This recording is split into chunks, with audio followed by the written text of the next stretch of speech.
জয়গুরু আত্মজনের কথা পড়ছি। এখন পড়ছি অচ্ছেদ্য দিকচালক দৌহিত্রী অর্যমা সান্যালের লেখা থেকে। কালকের পর থেকে ছোটোবেলায় আমি খুব গল্প, কবিতা, নাটক লিখতাম। সেই সব নাটকের একখানার নাম দাদু দিয়েছিলেন বোকচন্দর। বন্ধুদের নিয়ে ফিলান্থফি অফিসের হলঘরে আমরা দাদু, দাদিকে এবং অন্যান্য গুরুজনদের দেখিয়েছি। আমি কোনো একটা কিছু করলেই দাদুকে সেটা দেখাতাম। আর স্নেহবৎসল তিনি আমার পাড়াটাকে আরও উস্কে দিয়ে যাতে আমি পাড়ার পথে চলতে পারি। এমনি করে আমার লেখার এবং পাড়ার যাত্রা শুরু। একবার মনে আছে, আমরা দাদুর সাথে বর্ধমানের কাছে কোনো উৎসবে গেছি। আমি তখন ছোট, 9-10 বছর বয়স। দাদু হঠাৎ বললেন, এই তুই মঞ্চে গিয়ে বলতে পারবি? দাদু বলছেন পারবো না, হতেই পারে না। আমি বললাম, আজ্ঞে হ্যাঁ। যা, তিনি বললেন, গিয়ে বল তো। মনে নেই কি বলেছিলাম, তবে মনে আছে আমি মাইকের সামনে দাঁড়িয়ে মিনিট 2-3 কিছু বলেছিলাম এবং আমার নির্ভয় পাড়াটা দেখে তিনি অত্যন্ত খুশি হয়েছিলেন। আর তাকে এতটুকু খুশি দিতে পারলেই আমার ভুবন যেন আলোময়। সে বাড়ি গাড়িতে চেপে দাদুর সাথে দেওঘর ফিরে আসছি। মনে আছে, দাদুকে জিজ্ঞাসা করেছিলাম জীবন চলনা কেমন করে করতে হয়। তিনি গৌরাঙ্গ মহাপ্রভুর একখানা শ্লোক মুখস্থ করিয়েছিলেন। তৃণাদপি শুনি চেন তররিব সহিষ্ণুনা অমানিনা মানদেন কীর্তনীয় সদা হরি। অর্থাৎ তৃণের মতো নিরহংকারী থেকো, তরুর মতো সহিষ্ণু থেকো। যাকে কেউ মান দেয় না তুমি তাকে মান দিও, আর প্রতি মুহূর্তে ঈশ্বরের পরমপিতার গুণগান কীর্তন করো, মনন করো। তিনি বলেছিলেন, তুই যদি এরম করে চলিস তবে তোর ধর্মচলনা হবে। আমি তাকে জিজ্ঞাসা করেছিলাম, ধর্ম মানে কি? বলেছিলেন, যে চলনায় তোমার অস্তিত্ব ধারণ হয়, বিকশিত হয়। সে যাত্রায় দাদুকে আমি অনেক অনেক প্রশ্ন করেছিলাম, মনে আছে। আমার ছোট মনে নানান সংশয়, নানান প্রশ্ন, যেমন আমরা কেন জন্মাই, কেনই বা মরি, ইত্যাদি ইত্যাদি। তিনি বলেছিলেন, অস্তিত্বের চরম আকুতি ঈশ্বর প্রাপ্তি। সেই বৃদ্ধির দিকে আমরা প্রত্যেকে নিজের গতিতে যাত্রা করি।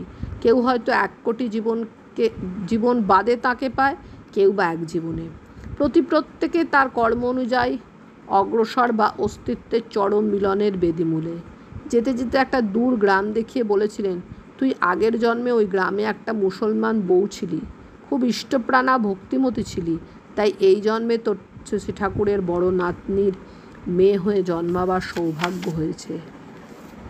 সে বাড়ি দেওঘর থেকে ফিরে আসার পর দাদুকে বলেছিলাম, আমি দীক্ষা নিতে চাই। প্রথমে বলেছিলেন, তোর এখনো 11 বছর হয়নি।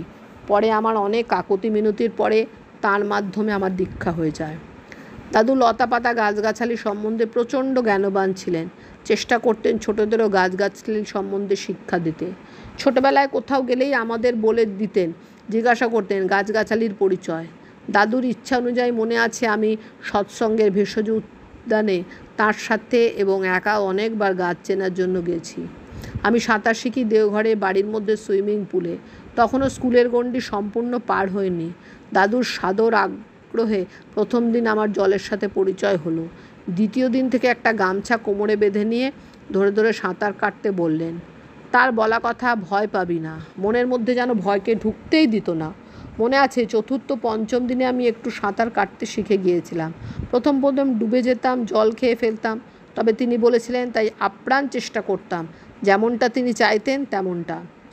প্রথম একদম কাছে, তারপর একটু দূরে, তারপর আরও দূরে। তাঁর ইচ্ছাতেই আমার সাঁতার শেখা, তাই আমার ভয় কি? এই সাহসে আমি নির্ভয় চেষ্টা চালিয়ে যেতাম। এমনি করে 6 দিনের দিন আমি দিব্যি সাঁতার কাটতে শিখে গেলাম। সেবার আমার ছোট ভাই অনুদ্যুতিও সাঁতার শিখেছিল। আরও ছোটোবেলায় আমি আর অনুদ্যুতি বাইসাইকেলও তাঁর কাছে শিখি। আমার তখন 6, ভাইয়ের 5 বছর বয়স বোধ হয়। তিনি সকালবেলা ঠাকুর বাড়ি থেকে ফিরে আমাদের সাইকেল চালানো শেখা দেখতেন, বলে দিতেন কেমন করে চালাতে হয়। আমাকে তিনি সে সময় একটা সবুজ বাইসাইকেল কিনে দিয়েছিলেন, আমার জীবনের প্রথম বাইসাইকেল। আমাদের ছোটোবেলায় ঠাকুর বাড়ির সব ছোটরাই যা কিছু শিখি, তবে তাঁর দয়ায়, তাঁর অসীম উৎসাহে, প্রেরণায়। আমরা কেউ কিছু পারলেই তিনি ভীষণ খুশি হতেন। বারবার আমাদের পাড়ার গল্পটা শুনতেন। যে কেউ তখন আসতো তাকে শোনাতে বলতেন। এমনি করে আমাদের পাড়াটাকে উস্কে দিতেন আরও পাড়ার দিকে, আর আমরা সবাই পাড়ার সাঁতার কাটতে থাকতাম জীবন সরণিতে। জয়গুরু বন্দে পুরুষোত্তম।